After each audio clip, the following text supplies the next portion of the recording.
All right, we got no pre-rolls. This is a Red Pill Podcast. Everybody give it up. Red Pill Podcast. Yeah. Red Pill Podcast. Clap it up. Second week again, doing our thing. We talking to Jay Stone. We're going to get into your whole deal. But you telling wild-ass high school stories. I never want to stop people when they telling wild-ass high school stories. So tell Yeah. So, I was getting jumped. I got jumped by like 15 niggas. You know what I'm saying? Like, on my mama. So, after them niggas packed me out, they ran. I was the last one standing, you feel me? I jumped back. Every time I got knocked down, I got right back up, you feel me? And kept on going, you feel me? And then they ended up leaving. So I'm like, where y'all going? Like, come back. Like, don't go nowhere, you feel me? So, the broad just out of nowhere just walked up to me and was like, wow, like, that was just so brave. Like, that's crazy. She picking up my blue rag and shit, wiping my face down and shit. She was like, damn, that's crazy. She was like, now, come on, let me give you some pussy. Wait. So you telling me that after getting jumped, that got you some love? I never heard no shit like that before in my life. Yeah, on my mama. The girls love me after that. Just because you stood your ground. Exactly. What was the jumping about? About a female, bro. About some old ghetto-ass female that got in my face. And I'm like, so what? I don't care who you tell. So she went and told some niggas that I said, fuck they hood and they dead homies, lied and shit. You feel me? They came up to the school the next day. And was like, man, you said fuck the hood and the dead homies. I'm like, man, what did y'all talking about?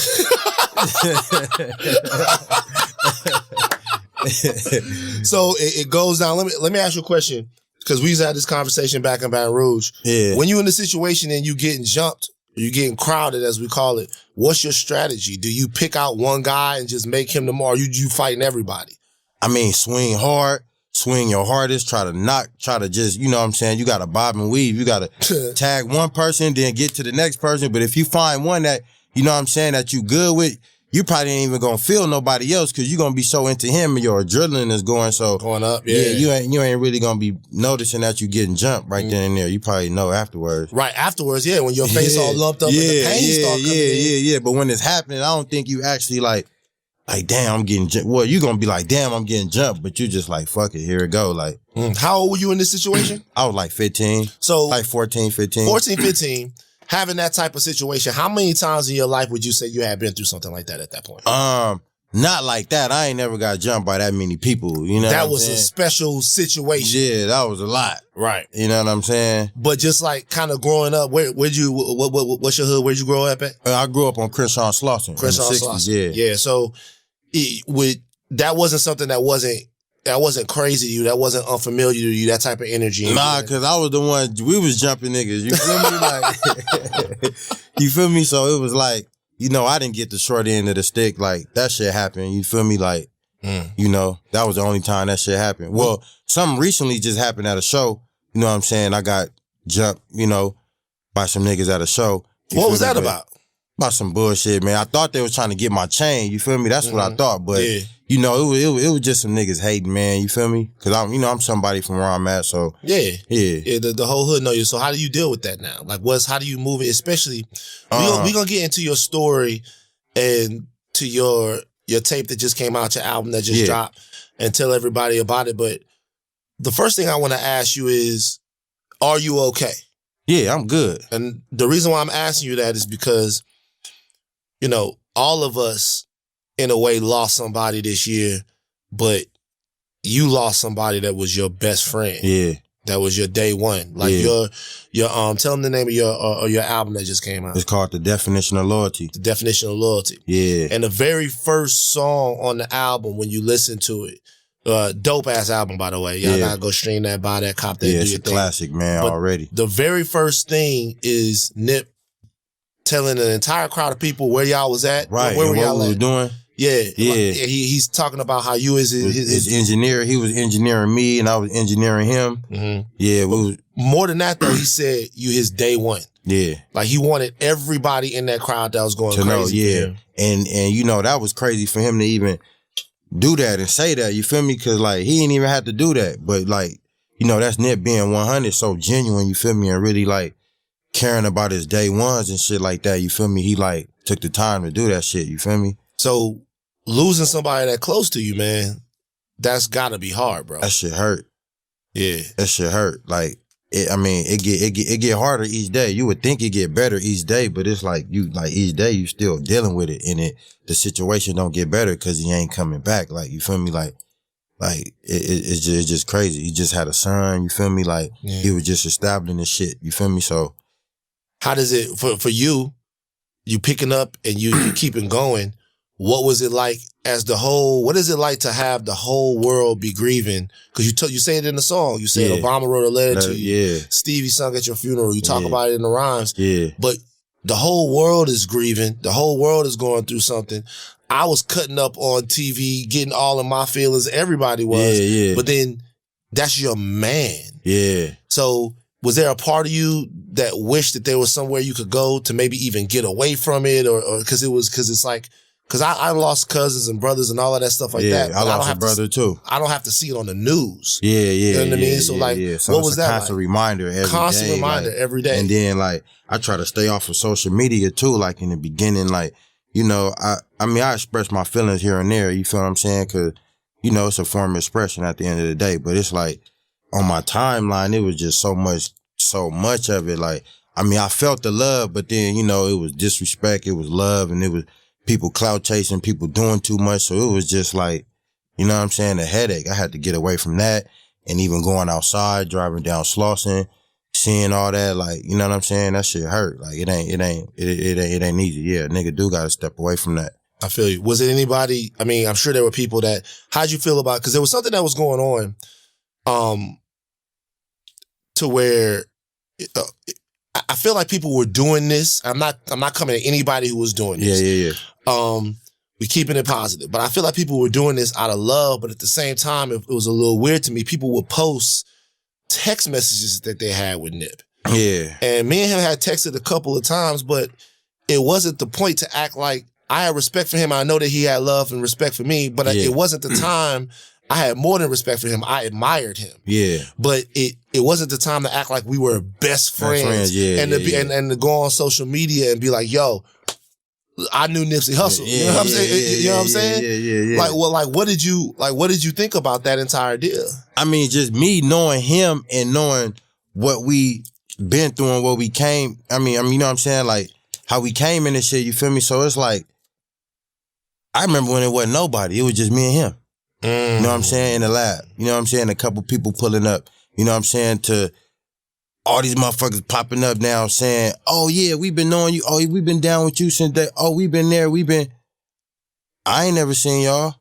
You know what I'm saying? Like, don't try to come years later. Like, you wasn't thugging it out with us. You wasn't shooting in the gym with us. You wasn't sleeping in the studio with us. Like, word up. Listen, it had been a long it's one thing to know that somebody is a dope rapper, a good performer. Yeah. It's another thing to know that somebody is a good man. Yeah. And a good father. And a community leader. And a visionary. And all of that. You know what I'm saying? And when you lose all of those things together, it makes you feel this intense sense of not this one. Not this guy. Yeah, it's a big loss, man, because Nip wasn't just putting on for himself. He was putting on for, like, a lot of people, not just his community, but, like, the world, too. Like, he had plans on just doing for a lot of people. You know what I'm saying? That was just him. Yeah. You know what I'm saying? So, in the absence of that, you got your project dropping. And you've been an artist on his label. Explain to, like, the business relationship with it. Yeah, that's my bro, best friend, artist, too, you know what I'm saying, from the label All Money In, which is his label. You feel me? We've been pushing since day one. It was Slauson Boy Records before, and then we changed it to All Money In Records, him and Black Sam, CEO. Yeah. I'm the artist. You know what I'm saying? So now, what do you feel like? Because the album is very inspiring, right? You can tell. It is, yeah. And so now, what do you feel like when people say the marathon continues, everybody's saying the marathon continues. What does that mean to you? Man, it mean to me that, like, this not gonna stop. Like, Nip legacy, his brand, the marathon, what we stood for, everything we did, this music, you know what I'm saying? Being active in the community still, like, all that is the marathon still. You feel me? It ain't going nowhere. We're gonna keep it going. However I gotta do it, I'm gonna do it. You feel me? I feel like I got the weight of the world on my shoulder. It ain't gonna be easy, but shit, man, I gotta do it. This is the first project to drop since his passing from all. Yeah. So because I did a lot of songs, a lot of music, but like this project right here, I'm actually proud of. You know what I'm saying? You feeling any pressure? Nah. Not at all. No pressure. Nah. Why not? I did. I thought it would be. Word. I thought it'd be pressure, but you know, it's been cool each day. I mean, I thought it was gonna be pressure coming up here. What, to the podcast? Yeah. Why? I mean, you know, I don't know, bro. Feel me? Because I ain't used to doing interviews, bro. Like, I'm just now start doing this. Talking to Van, though, man. But that's why I had to realize, like, man, come on, that's bro. So yeah, we just finna have a regular conversation. Just have a conversation. Yeah. Like, let me tell you, I think the thing that, and I'll be real with you, the thing that people are interested in, from this standpoint, especially when you talk to dudes from LA, is like, so when you talk to Nip, or when you dealing with it, all the things that he had in his head, all the things that y'all have in y'all head, all the stuff that y'all do, but at the same time, there's like, you talk about some of the violence that you came up around, some of the things that you really would want to change. I saw, and I don't want to disrespect nobody, what's your man with the cowboy hat that be, the dude had the cowboy hat that be. Yeah. So I saw a video that Slink had posted of him talking to a younger 60 and just telling him why graffitiing on the side of the building ain't cool. Yeah, did you see that? No, I didn't see it, but I heard that people was like drawing in the blank parts of the picture. You feel me? So, you know, that was out, man. You know, I think the dude that did the drawing came back and repainted over it and took all that stuff out. Where did the street politics, and I guess the question is this. Obviously, come from a violent place, you understand how all of that stuff goes. How does that factor into your life? As far as like, what do you feel like your responsibility to the community is? Would you like to see some of that stuff stop, or is there a way to continue some of these organizations and some of the sets and things like that to where it uplifts the community? Because I think that's the question that people want to know, right? Because when people see what happened to Nip, they go, damn, he has so much to give. It's like, it's confusing sometimes. He has so much to give and he got taken out almost by the street life, but at the same time, so much of what educated him to know what he needed to do and how he needed to move came from that. Yeah. So the question is, a lot of people lost hope after that. A lot of people did. Like, that is, you know, it is. So the question is, how do we use all knowledge we get from our communities and from the streets and still be safe to give what we learn to the rest of the world? We don't have to look over our shoulder. I think we just gotta do it, bro. Like bro said, like it wasn't no manuscript to this shit. Like, you know what I'm saying? We just gotta do it. We gotta know in our own hearts what we gotta do, like as a community. Like, we gotta get together. We gotta do this. We gotta get right with the community. We gotta start with the kids. You know what I'm saying? We gotta get them right, develop them so when they get older or when they go to high school, they already know what they want to do. Right. You know what I'm saying? Sometimes it just start with them.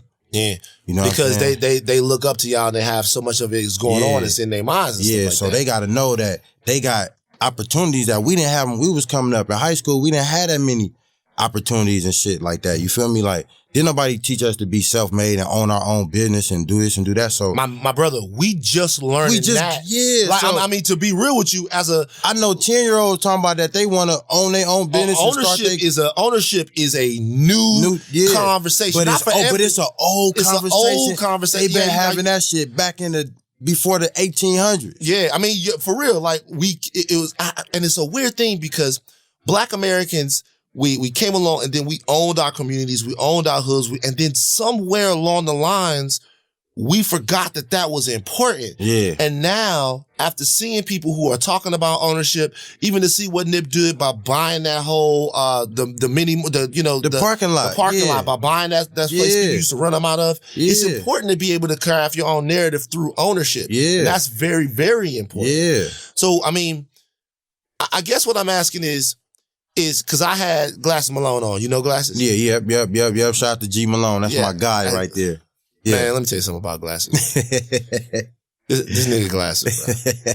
It's like, if you want to have a good conversation where somebody just, like, there's a term called contrarian. Y'all know it. I be hanging out talking to Glasses. Yeah. I say, hey man, bro, you see the sun? The sun up in the sky, look how orange it is. Glasses be like, nah, nigga, the sun's blue. Black. I'll be like, or whatever. It's whatever. That's a dude that loves to argue. But me and him were talking about where sort of cripping comes into being to being part of the community. Now, from the outside looking in, I'm from a very violent place, but we don't have no gangs. Yeah. So from the outlook, sound like Oakland or something. I'm from Baton Rouge. Baton Rouge. So I'm from a very violent place, but we don't really have any gangs. Yeah. So when you ask somebody to stop the violence, it just means stop the violence. Stop the violence. You don't just necessarily mean gangbanging because, I mean, you got hustlers that's out there doing shit. You feel me? It's just all kind of shit going on. What's the positives of being in the gang to you? To me, yeah, is shit, man. Giving the youngsters game, the right game, though. Okay, you know what I'm saying? Instead of having them go and do this, it's like, all right, look, y'all niggas ain't been to jail before. Y'all ain't been to jail. Y'all ain't okay. Cool. Y'all not gonna go to jail. Y'all need to be doing this. Do this. Make sure y'all can get this, get that, get y'all license. You know what I'm saying? On some businesses, you feel me? Or carry your gun, get a license, because once they put you on probation and take you to jail, that's a wrap. It's pretty much, you can't really do shit. Yeah, it's crazy conversation to have because, so it's people listening to this, and I'll tell you where this goes, right? So it's a heady audience that listens to the Red Pill. Yeah. I've had conversations about this with everyone because it's fascinating to me. I had conversations with this about Killer Mike from Atlanta, but Killer Mike will tell you straight up. He goes like, yo, these are nothing but community organizations that in the past have moved in these specific ways. Yeah. You know, he talks about that. Yeah, I mean, it started with good intentions. You know, motherfuckers had good intentions. And then when me and Glasses talked about it, because I had Big U on there, I had Glasses on there. When me and Glasses talked about it, Glasses, we went back and forth. Yeah. And Glasses was making some decent points. Yeah. You know what I'm saying? It sounded crazy, but... It sound crazy. Yeah, you don't want to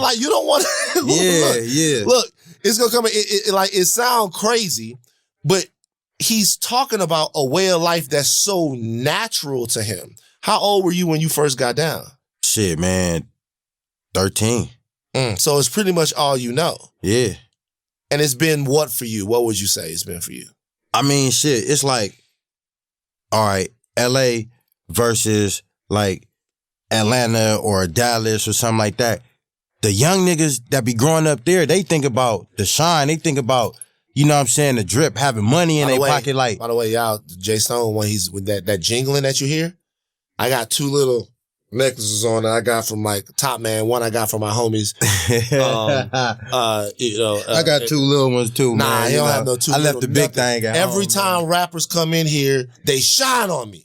And this brother's shining on me right now. Like, he got the same joint. I seen Jorge with that bitch. The same joint right there. Very, very heavy. I got the shout out to my homies from the 5%ers that gave me a little knowledge of self-change. Hey, man, shout out to Nip, man. He got me right with the all money in piece. Yeah, you're shining, brother. But anyway, you were saying. Yeah. You were saying about the homies from Dallas and different places. Yeah, like different places. Like, you know, we grew up, we see niggas gangbanging. We see niggas striking up on the wall. We see niggas squabbing. We see, you know what I'm saying? Like, niggas getting money in the hood and having status and shit like that. You feel what I'm saying? Like, in the South, I go to the South, these young niggas, they just want some money. You feel me? They trying to get paid. Like, we didn't grow up like that. Money wasn't the first thing on our mind. You know what I'm saying? You feel me? So when we walk outside, it's like the hood is cracking. Like, we trying to be cracking in the hood. Like, we wasn't thinking about getting no money. And what does it mean to be cracking in the hood? What does that mean?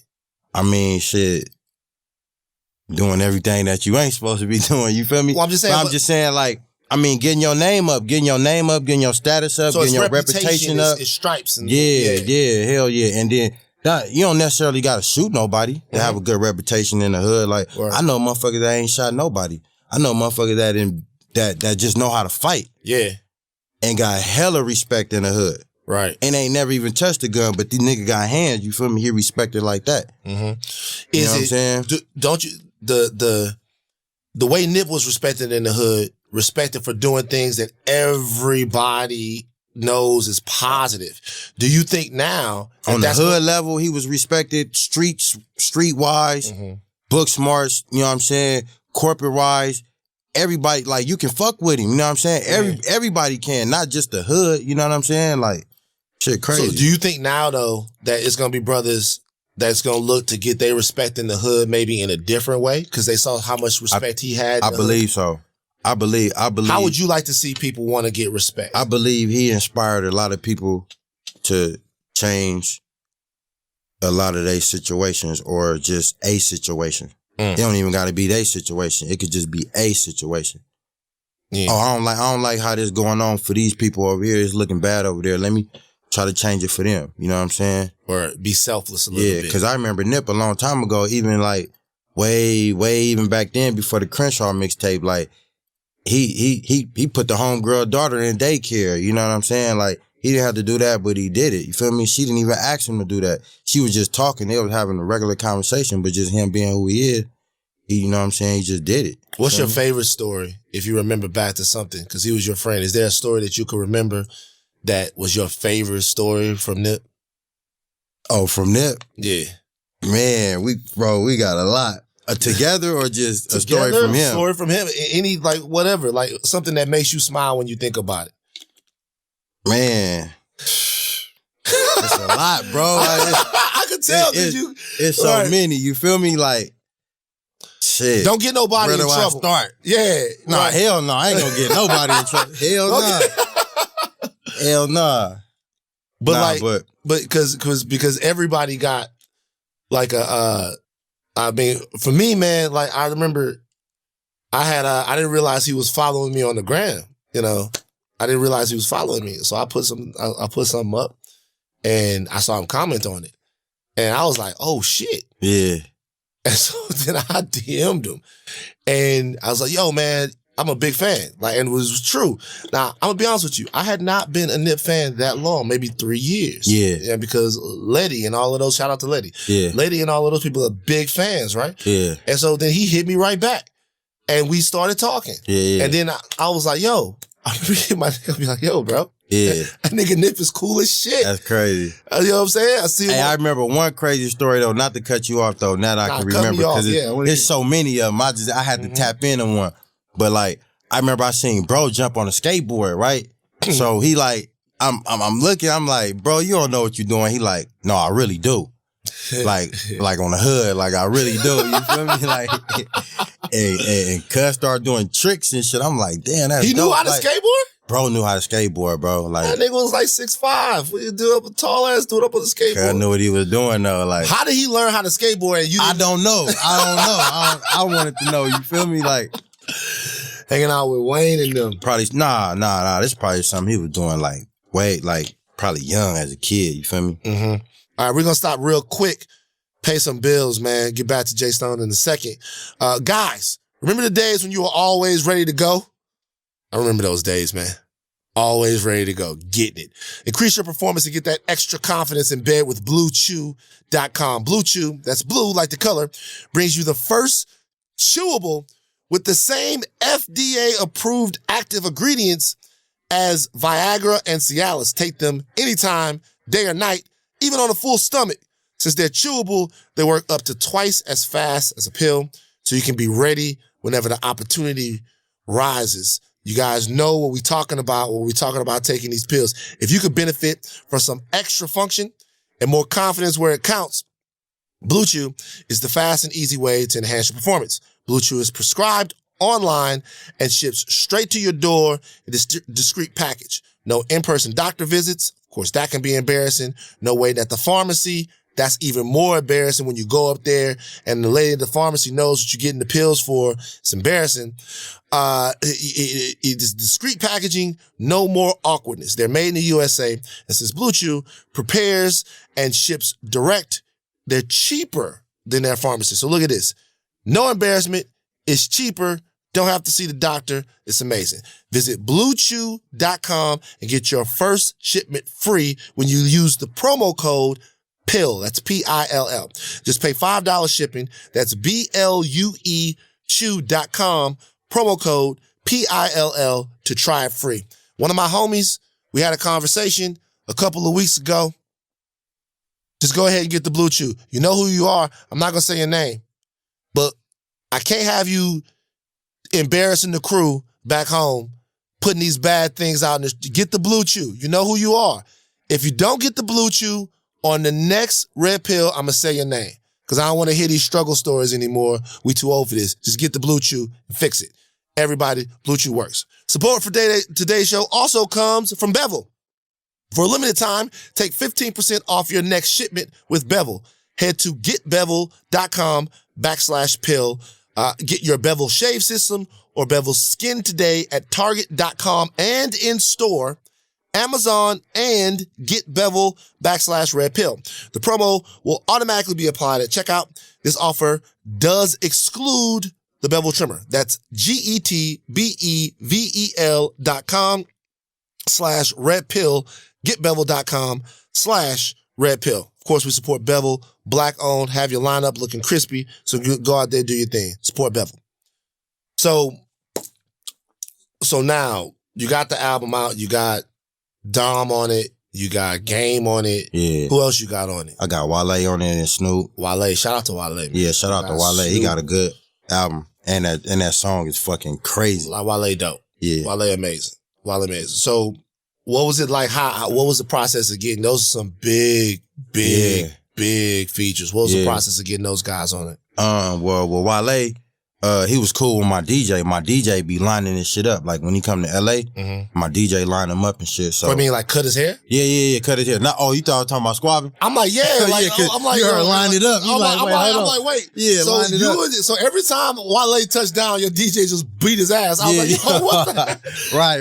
On some LA shit. Yeah. I'm like, what the fuck? And so no, the DJ, the DJ. Yeah. Cause I can't say cut his hair. You feel me? If I say, they gonna be like, this nigga ain't got no hair. You feel me? So yeah. Yeah, he edged him up, you feel me? So he brought him to the hood one time to the Marathon store and you know what I'm saying, he got some shit and all that. So, you know, we was just having a regular conversation and he was like, man, you know, I can contribute this music, my nigga. Like, you know, I'm like, come on, let's get it. You feel me?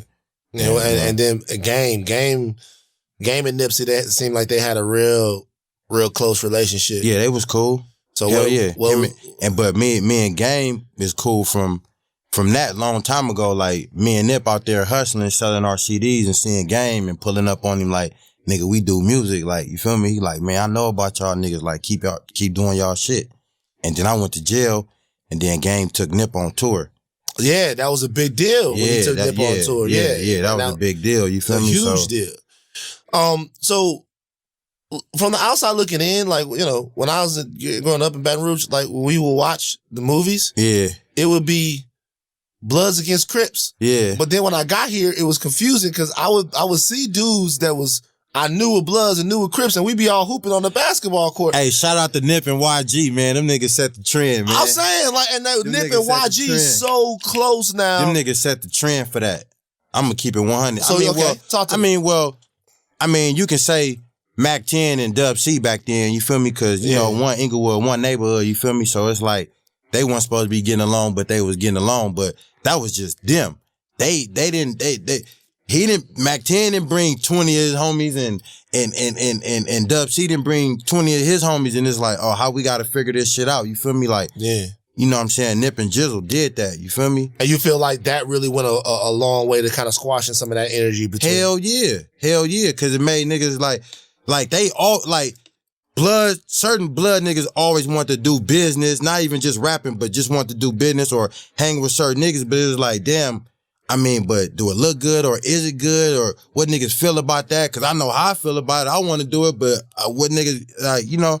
So I guess when they seen Nip and YG do it and everybody else start falling in line, like, oh yeah, some of Nip folks is cool, you feel me? So they start getting cool with the homies and getting cool with us. We start getting cool with some of YG homies and it's just been cool, you feel me? And then you feel like it's an organic thing that happened. So it wasn't forced. It wasn't forced. It was like the wolves got thrown in a cage together. Like, yeah. You feel me? But think about that, bro. That's a big ass and shout out to YG, shout out to Karen and everybody. When you look at two rappers that have a relationship and then bridge a gap for entire communities to kind of get rid of some of that negative energy, that's amazing. That's amazing. And that's something that I've never heard anyone say before, that you feel like that came from them. What made those guys able to kind of do something like that? I think them niggas just clicked. Just as in a real way, just as friends. In a real way. Right. And when you know have what a I'm real saying? relationship, you want other people around to be comfortable in the same space and all of that You stuff feel like me? that. Like, we was all level-headed because, I mean, like, we been there, done that, you feel me? But YG Young turned up, like, he got young, wild goons around him. We got young, wild goons around us, too, you feel me? But it was just amazing to see how, like, niggas cool, you feel me? I could tell in your face right now that you was like you like amazed, like, cause I just seen it, cool. bro. I was there, bro. I seen it. Like, it was some shit here and there, you feel me? But it always was a drunk motherfucker, somebody drunk that niggas know about, like, oh, this the drunk homie. He always do this shit. We gonna, you know what I'm saying? We gonna holler at him later, you feel me? Type shit. How do you stop that? Because I remember watching back in the day a Beef DVD, and when I would watch the Beef DVD, like, I saw something in it that's always true. Don't matter if we back home in Baton Rouge, if we out here, me and you could be cool, right? Mm-hmm. We got Nick May in the building, right, as well. Me and Nick Shout out to Nick. Me and Nick could be cool. But it's guys on the street, or guys that might know me, or guys that might know you, that might do something even now. It's guys that like, from Baton Rouge that be like, yo, just let me know if something happens out there. It's a plane ride away. Yeah. Or like, I'm driving, might make sure your mama house is okay and stuff like that. And I don't want anybody to do something trying to impress me or trying to get down with me now that I got a little whatever. How do you stop that though? Because it might be dudes in either crew that if you got some, you know what I'm saying? And if you got some clout on the streets, or if you got some stripes, that they'll go out and do something just so you take notice of them. Yeah, just so they did it for me. But it's like, nah, bro, don't do that for me, bro. Like, you ain't, like, I'm straight. I can handle my own, you feel me? I don't need no nigga, like, cause then in the end, if I be like, yeah, man, go, you feel me? And then something happened, and then now you telling on me, you feel me? So I never, like, send no torpedo at a nigga, like, you feel me? Right. Or none of that shit. Like, I'll just either take care of it myself or just, you know what I'm saying, don't even bother. You saw what happened to Drake? Yeah, bro, what the fuck was that about? Like, cause it's like, I completely switched by, but you like, they love him everywhere, bro. Like, what, like, who ain't fucking with him? Like, what kind of crowd was that? Like, they found Drake, most popular artist I ever seen, 10-year run on top of hip hop. They found the one group of people that don't fuck with Drake. They booed Drake. What goes to your mind when you see that, bro? Cause you be on the stages, man. They booed Drake. Yeah, it just had me feeling like, where was he? Was he on another planet? Cause I'm like, where they don't love Drake at? You feel me? Not like that, but I mean, like, nah, that nigga cracking right now. As far as, you know what I'm saying, doing what he do, show performances, like, you know what I'm saying? Bruh, I felt bad for him, man. I met Drake. Drake, nice guy. I felt bad for him just because you'll never think that would happen, right? That's like Kobe stepping on the He basket. felt kind of bad too. He was like, man, look, I love y'all. I'm out here doing good music. Y'all ain't fucking with me. I'm out of here. He said, I will continue to go if y'all want me to go. But if not, my name is Drake. You know it's bad when you introduce yourself to the crowd. They know your name is Drake, nigga. Like, you know what I'm saying? My name is Drake. I'm out of here. We know you Drake, but bro. that was his farewell, though. You feel me? Like, that's like, hey, I'm Drake. I'm gone. You feel me? How big of a rapper can you be?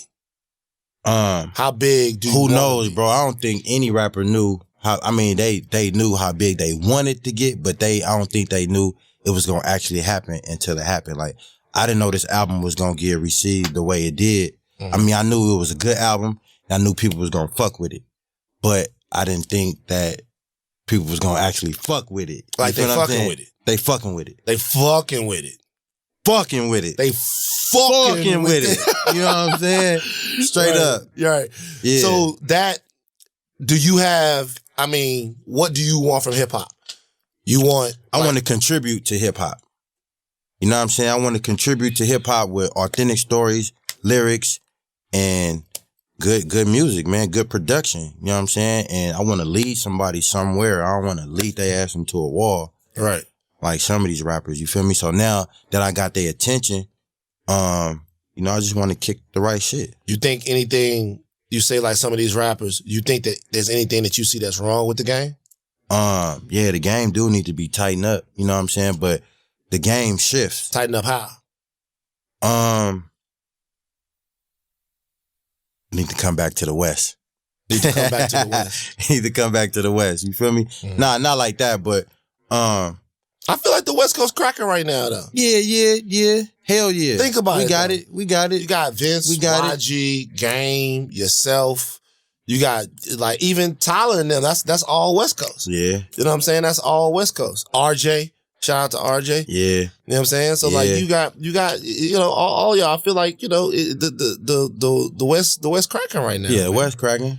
But when you say come back to the West, what do you mean? Man, tighten these lyrics up, man. We gotta tighten these lyrics up, man. Oh, you want the real rap? Man. Like, come on, man. Like, let's get to what have niggas been through? Like, all I just hear is what niggas got. Like, I want to hear somebody's story. Like, yeah, you feel me? Like, yeah, a lot, bro. I'm gonna be honest with you, bro. A lot of dudes, they don't like to really get vulnerable and introspective in their rhymes. Like, it's very easy to write songs, true, and to kind of talk about, the girls you smashing in the club or what you got, or just make something for people to dance to. Yeah. But it takes a lot to take that pen and put it in your hand. I guess nobody don't use no pen no more. But I guess that separate me from them.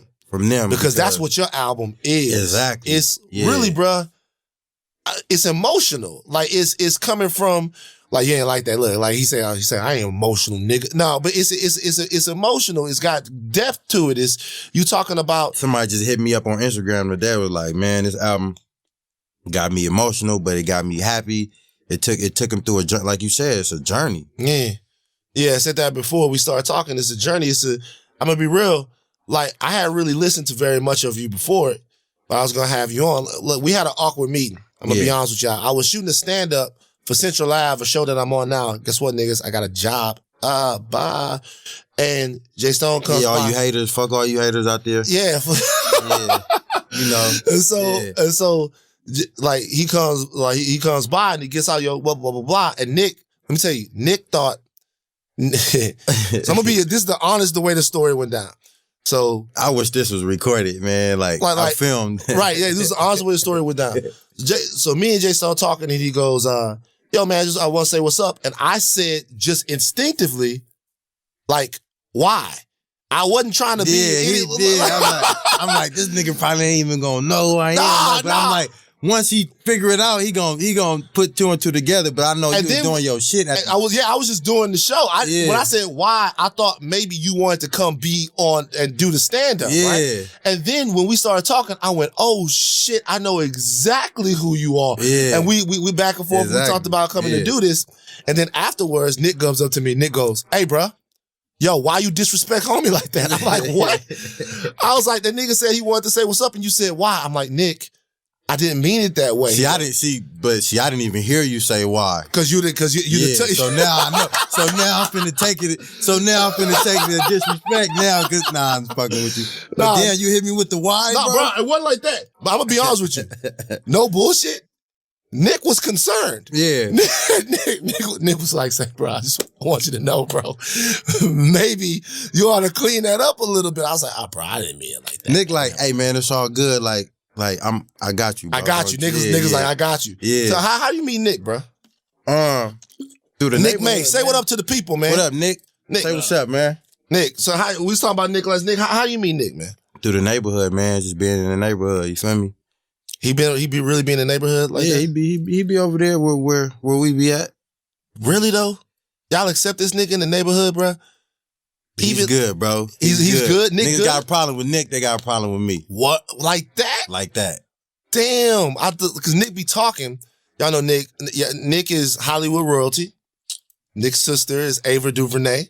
The great director. Nick is my partner. We have a company together. We making moves. But Nick said he talks so much fucking bullshit that it's very hard for me to believe.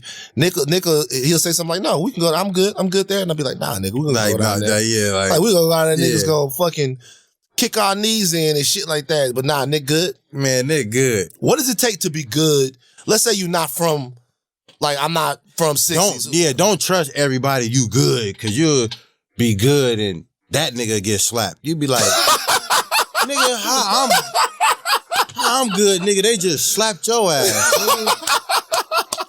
Nigga, you ain't good. Nigga, I know I ain't good. They slapped you, they gonna kill me, nigga. You feel me? So not everybody can give you the pass to come down there. Hell no. They gotta be good. In order for a nigga to say how can you good, know that though? Like, I'm not from here, right? I get love, right? But I'm not from here. So a nigga tell me to come down, I'm gonna be like, yo, bro, I thought I was good. Like, how do you know? If they like, give us the rules. If they try to convince you too much and it's sounding weird, like, man, I'm trying to tell you it's good, bro. Like, come, like, man, it's good. I'm telling you, I'm good. You good. We gonna, like, damn, bro, how many times you gotta tell me? Like, a real nigga is gonna be like, bro, you straight. Nigga, come fuck with me. You straight. Like, you feel me? But I mean, I don't know. I guess you just gotta know. You gotta know. But sometimes you don't know, cause like I said, like, right. You feel me? Give me this LA, so you just bruh. And it's hard to know sometimes where you at. Like in Baton Rouge, we got neighborhoods, right? Yeah. I'm from Gardier. Somebody might be from Glen Oaks. Somebody might be from the Bottom. Somebody might be from the Park. Yeah. Somebody might be from Niggerville. They call it Estruma or Ghost Town. All of Dixie. All of those places. You know. Yeah. You know. Yeah. You go there. It's a chance. It's not like super crazy, but you go there. It's a chance. Nigga don't like where you from. Yeah. And you gotta either talk fast or run fast. Yeah. All right. But out here, because it's neighborhoods, you make a left or a right and be in somebody else's hood. What the fuck? Yeah, that shit. Like, I need crazy. a star maps to this shit. Yeah. Like you might niggas be getting popped on from across the street. Niggas don't even gotta do no drive by. They just walk up and blam blam blam and walk back. So it's best. You feel like the hood. You feel like it's dying down now. It's not as crazy as it used to be. It's not as crazy as it used to be, bro. And that's a good thing. Like if you think, but I mean, you could do the math yourself. Like the homicide rate is going down. What you feel like what do you attribute that to? I mean, by the way, when I'm asking him this, we love the fact that the homicide rate is going down. Hell yeah. But what do you think that's about? I think niggas want money now, man. I think niggas starting to realize like that shit don't do nothing, bro. It just give your ass a life sentence, then you sitting there and then you'll be in there with whoever you done did something to with they homies and you cool. Everybody is black. You black. Everybody black in there get along. So you'll be hurting yourself at the end of the day sitting there for 30 years like, damn, that shit was stupid. And I'm sitting here chilling with this nigga homie.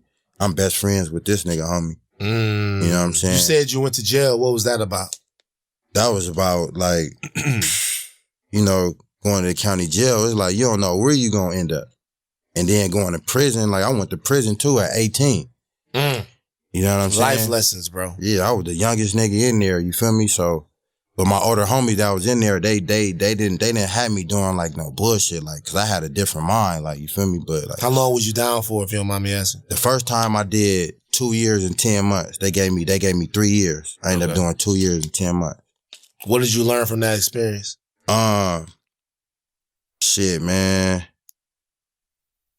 I don't think I learned nothing on that first one. Word. So the first time you didn't learn nothing. It was like, yeah, nigga, I've been to the pen. So you feel like that first time it was just like, gave you even more shots. It was just something I went through as an experience. Like, yeah, nigga, I've been to the pen. You feel me? I know what that's like. It wasn't like, I mean, I didn't want to go back, but I was still young. You got to think I was still young. So it was like, I don't think I was done with my bullshit yet. So the second time was when? Second time was like, nigga, like 6 months later. Wow. Came home, went right back. Went right back, but not right back as usual, bro. I'd be out 45 days, 30 days, and go back. And when I go back, I don't just go do no months. Like, I go do some years. You feel me? So, like... How much time would you say you spent in and out of... How much time would you say you spent inside? Like 9 to 10 years. Damn. Yeah. Damn. And you 32? 33. So 10 years of your life you done gave to the system. Yeah, because think, like, I did 3 years here, went back, did a year there, came home 40 days, went back, did another 4 years, came home, stayed out for another 30 days, went back and did another 2 years. Damn. Like, which time would you say was the time when you went, all right, enough of this? Like, you said it did happen when you heard me on that song. I'm Memphis Stone. I just came home. Like, I had just came home 2013. And Nip like, what's up, bro? What you want? He had came and picked the nigga up. He like, bro, what you want to do? Want to get on the helicopter, go fuck with some bitches? I'm like, bro, take me to the studio. Like, I was focused right then and there. As soon as they took the cuffs off a nigga, I was focused. I was focused from the time they put the cuffs on me. And when they, you know what I'm saying? When they put the cuffs on me, it was like, nigga, I can't, this the last time for sure. Yeah. Cause I knew it was gonna hurt. You know what I'm saying? Right. When you say knew it was gonna hurt, what you mean by that? Just everything, bro. I just knew it, bro. I'm like, man, this one right here hurt. It's gonna hurt everything. My relationship with my family. You know what I'm saying? Just everything, bro. Everybody that I done told that I was gonna stay out of jail. You know what I'm saying? Everybody that looked out for me the last time. You know what I'm saying? I said I was gonna stay out, and I get out and go right back to jail. It was like a slap in their face too. You feel me? Well, it was crazy that you say that, because watching my Uncle David be in jail, what people don't understand is that my grandma was in there with him. Yeah. Like my grandma. Yeah, you do time. Motherfuckers did time with me on the streets, me being in jail. My grandma, you know, because a lot of these guys, I didn't see them free. My Uncle David I kind of did, but then my Uncle Mark, rest in peace. Like, I didn't see him free. The first time I saw him free, yeah, I was like 13. And so he came home. And this was, you know, I had been to Angola to see him. I had been to other prisons to see him all throughout my life. Angola? Yeah, he was in Angola. Wow. Yeah. So I've been in Angola to see him. I've been different places all throughout my life to see him. He's my uncle, you know. But then when he comes home, now you know him. Yeah. And watching my grandmother, this is my dad's mom, she was proud of her son, right? They win my Uncle Mark, 6'4", smooth lefty, Cahoop. They win the prison league championship. Yeah. She proud. Yeah. You know what I'm saying? You know what I mean? Shit, you gotta do something while you Right. He in there. He read books. He doing stuff. He getting swole. He sending pictures. Yeah. She's proud. Yeah. But every day that he's in there, she was getting older. Every day that he's in there, she's in there. And so, you know, when he came out, you know, you have a conversation with him, and he kind of put me on that. He kind of put me on to the fact that, you know, it's been hard for her.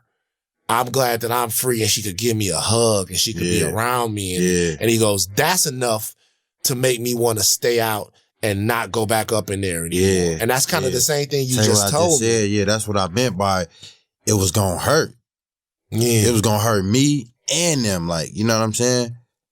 So how hard is it to make a change to stop yourself from doing some of the things you was doing to get yourself locked up? That shit ain't easy, bro. You gotta fast, you gotta meditate, you gotta pray, you gotta believe, you gotta. Man, now you talking my language. You talking about getting your mental health game together. Yeah. The fasting and the meditating, getting your mind right. Yeah, you gotta know how to say no. The fasting come in, you gotta humble yourself. You gotta know you gotta know what it is to not have. You gotta know what it is to be without. You gotta know how it is, how that nigga feel when he can't eat, when he wanna eat. You feel what I'm saying?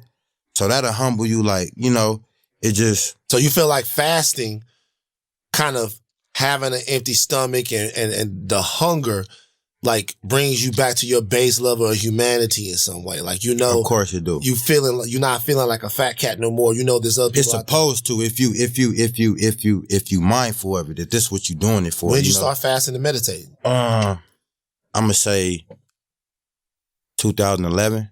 Okay. Yeah. So you was inside when you was doing that? Yeah. So you started, okay. Yeah. Where'd you learn that? Like, how did that come about? My homeboy, like, this the homie from my hood, like, me and him, we end up being cellies. So I'm thinking we finna be in the cell, smoking weed, blasting music, just in there, like, bro in there reading books, he in there meditating, you feel me? Like, so one day I asked him, I'm like, man, what you reading? You feel me? Like, what you know what I'm saying? What you doing? And before you knew it, like, I was on to it. You feel me? And know? So, look at that.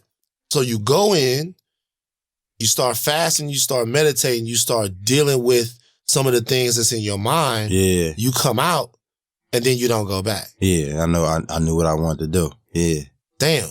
Yeah. So centering yourself in that way and, like, actually devoting some time to what's going on in your mind and in your heart and your soul actually worked and helped you kind of be on the trajectory where you are right now. That's powerful, bro. Yeah. And he died too, man. Shout out to the homie. Like, that nigga, you know, he resting now. How many people would you say, you know, talk about, how many people have you lost in your life, bro? Man, shit. I be feeling like my whole family in the Inglewood Cemetery, bro. Feel me? Like, I lost my mom, my brother. Then after my brother, I lost my grandmother and my auntie, all damn near within a year. My brother, auntie, grandmother within a year, 1 year. And then this year you lose one of the closest people to you. You feel me? So it's like this shit is happening all over again. You feel me? How do you deal? When I asked you to start the podcast, are you okay? I'm listening to you right now. I'm talking to you. Yeah. You got a great energy. Yeah. Everything around you seems positive. Yeah. But that's got to be hard to live with, man. Yeah, hell yeah, it's hard to live with.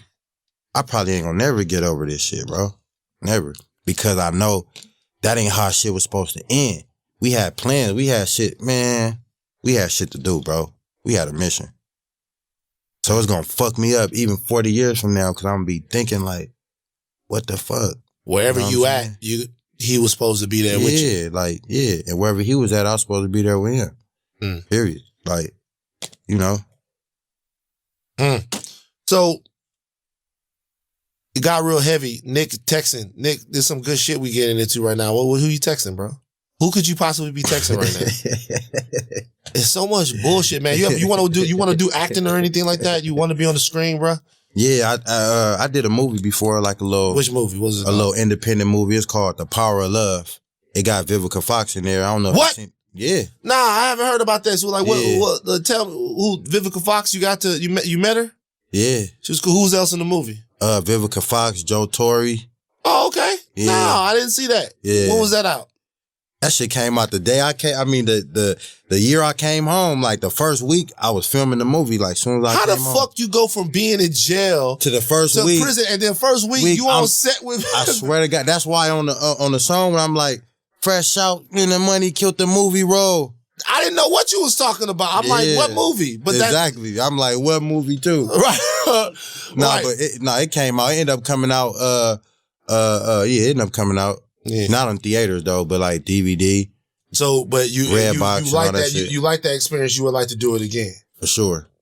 Mid rolls, man. We getting money today. Here's a dose of truth. Most insurance companies don't want to pay you after a car crash or other injuries. They do not want to pay you your money. Thankfully, there's Morgan & Morgan, the personal injury firm that fights for the people, not the powerful. Wow, that's a line right there. Morgan & Morgan will take on the insurance companies so you can focus on putting your life back together. On average, people who hire an attorney after a crash recover 3 times more than those who don't. Get a lawyer. With 500 attorneys' offices in Florida, New York, and across America, Morgan & Morgan will fight to get you the compensation you so richly deserve. If you've been injured in a car crash, slip and fall, or on the job, they might be able to help you. Morgan & Morgan has helped thousands of people recover billions of dollars. Best of all, hiring them is 100% free unless you win.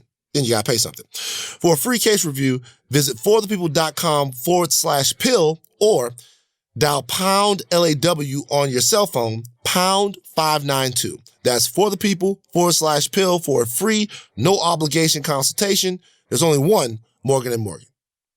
I'm gonna be honest with you. Nick just texted me this. Nick, you could just, see, here's the thing about Nick. Nick, you could just ask. We can hear you.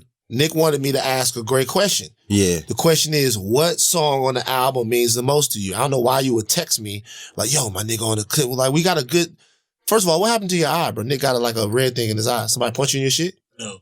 Continue. No, I'm not. No, we're not going to move till you tell me what happened to your eye. You was in the wrong hood. Continue. Oh, hey. He went somewhere where he wasn't good. You went somewhere where you wasn't good. Nigga slapped the shit out of Nick May. Let me find out, Nick. Nick the Crip. We're going to call you Nick the Crip. Nah, we ain't gonna do him like that. All right, so, but what song on the album means the most to you, though? To me, I think When Thugs Cry. Real quick. Huh? When Thugs Cry. When Thugs Cry. Yeah. Talk about why that's the most meaningful. I mean, like, you get to find out who I am, like, at the end of the day, like, this is me. It's what I've been through. Like, take all the other shit out. Like, this is me. You know what I'm saying? If you want to get to know who I am, this is the perfect song. You feel me? And then it wasn't easy to do that shit. You feel me? It wasn't easy to just make that song, create that song. And once I got it done, it was like a breath of fresh air. You feel me? Like, no, I get it. Feel me? Release therapy. I get it. Do you do therapy? Do you ever go talk Nah, bro. But I be asking niggas like, and then the niggas that I ask, I wouldn't think they did it. You feel me? And then they end up, you know what I'm saying it's cool and shit. You feel me? So, I don't know. I might try it. See, I'll tell you why it's important, bro. So we sit here, we casually talk about all of these things, right? We casually talk about all of these things. And it's like, we have no clue what this stuff does to us. And no clue. Like, it's weird. Even meditating. Like meditating is very important self-therapy. Yeah. Self-therapy, meditating, sitting down, and people see me. People used to walk by me. I would be in my car meditating, just kind of sitting there being still.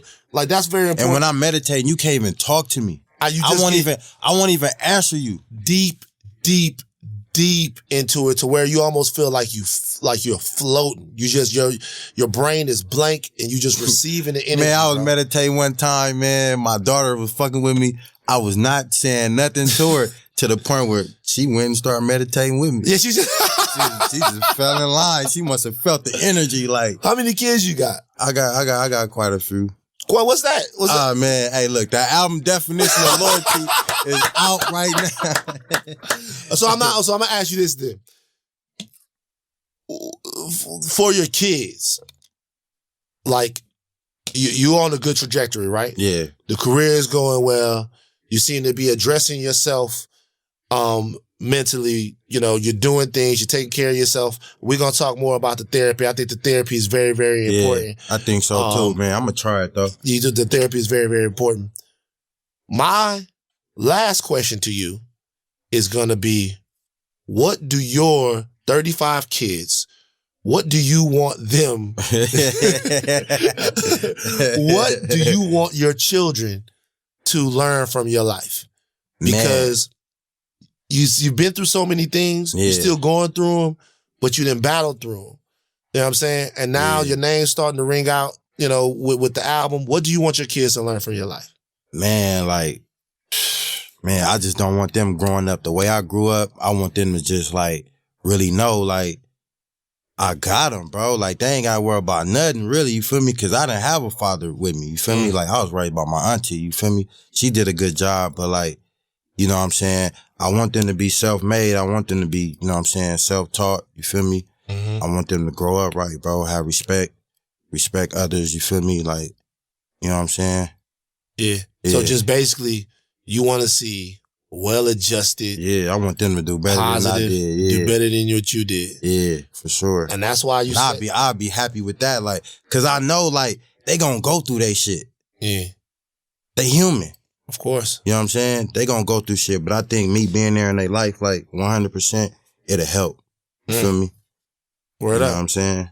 Word up, man. Bro, I'm not gonna lie, bro. You know, I know you got the album out. Yeah. I know you doing your thing. Yeah. But you a real introspective, real easy. I think you got a ministry and a message, bro. That's and I think what's up, man. you know, the things that you done been through. That's what's up. I'm glad we did this because this shit just opened me up to even, you know what I'm saying? That's what we do on the Red Pill. Have a voice, you feel me? Yeah, like, bro, of course, man. We do that on the Red Pill. Yeah. I think, to be honest with you, when people hear the music, and then they pair the music with the message that you're talking about and just some of the things that you've been through. Yeah. It's amazing. And I want to encourage people, and say one thing. Everybody who looks all right ain't all right. And what I mean by that is this. We all have been taught in a specific way to deal with the slings and arrows that come from life and show society our good face. Show society the face of us when we're having fun with our families, when we're getting stuff and stuff like that. But there are things that happen to us at the root of us, right? Yeah. Things that we overcome that happen through the root of us, and then we put them away in little boxes and stuff like that. Yeah. And it's only until we really start to unpack those boxes that we become full people. Yeah. So when I'm talking to you, right? and we having this conversation, and you telling me about all the times you've been inside. Yeah. Then you say you decided one time, or there was one time you went and you never went back. Yeah. The powerful part of that is there was something that you started doing. Yeah. You started fasting and meditating and getting to know yourself a little bit better. Yeah. And when you came out that time, you were a different person. You were focused. You said you came home, you wanted to go right to the studio. Right, straight to the studio. Right. You knew because you were focused because you started focusing on yourself. Yeah. As black men, as brothers. We don't get to know who we are. We don't ever get to know who we are. So with that meditating and shit, it's like isolating yourself a little bit from a lot of the bullshit and the bad energy and all that. And once you start doing that, you gonna feel it. You ain't even gonna want to be around it. You're gonna be able to see it when it's not good for you. When it's bad for you. Yeah. And society tells us who we are. You know what I'm saying? Our coaches and stuff like that tell you you're a big, strong guy. You gotta be everybody tells us as black men specifically, for our sisters, for our families, for our communities, we gotta know who we are, man. And we gotta take the time throughout all of these different methods to figure out. I'm happy you did that for yourself, brother. Yeah, real man, talk. Tap that off, bro. Yeah, man. Yeah, man. We out. Look, Nick didn't say too much in the podcast, man. We're gonna make sure we keep Nick around, but because Nick be having so much to say, but when the mic's on, he don't want to say shit. There is one thing I want to talk to. I used to be like that though. Did you? So but Nick now it's like. Now you good. But you're not part of the job, bro. You gotta be out here. That's what I'm saying. Like, it's like I put myself out there, bro. So now I gotta go. You feel me? So I'm gonna say one last thing. We're going back and forth. Nick sent me a video, a very disrespectful video earlier. It was of a 35-year-old Omarion, and he was dancing. And Omarion, 35. He is 35. He wasn't 35 on the video. His birthday's how today. old is Omarion? Omarion's 35. Yeah. Yeah. So that nigga older than me. Damn. Omarion 35. Nick sent me a video of Omarion dancing at 35, and then tried to compare that video to Chris Brown dancing now. Omarion's older than Chris Brown. Well, I'm talking about in their primes. On the red pill. I said on the red pill. Omarion in their primes. They always been rival dance enemies. They've always been rival. They always been rival dance enemies. Yeah, I'm saying in their primes. Touch video. I'm talking 2006, 2007. Yeah. Around that. Omarion could fuck with anybody dancing, bro. Anybody. I felt like at a time, Omarion was fucking over Chris Brown when he would like freestyle dancing, yeah. And by the way, Nick, for you to be so pro LA, I never met somebody more pro LA, and then to take sides with the dude from Virginia over the nigga that's from your city, bro. That's why you're not good in the hood. That's why a nigga slapped you in the eye. Nick, you better get him, bro. Get him, Nick. We out. All right, man. Gems dropped all over the place. Jay Stone's album is out right now, streaming right now. Go listen to it. Amazing conversation. We're going to find out who slapped the shit out of Nick, too. But here's the deal. We're talking about performing in life. Increase your performance and get that extra confidence in bed with Blue Chew, the first chewable with the same FDA-approved active ingredients as Viagra and Cialis. Blue Chew is prescribed online, works faster than a pill, and can be taken anytime. Visit BlueChew.com and get your first shipment free when you use the promo code PILL, P-I-L-L. Just pay $5 in shipping and you Gucci. That's BLUE chew.com, promo code PILL to try it, L to try it, L to try it, L to try it, L to try it, L to try it, L to try it,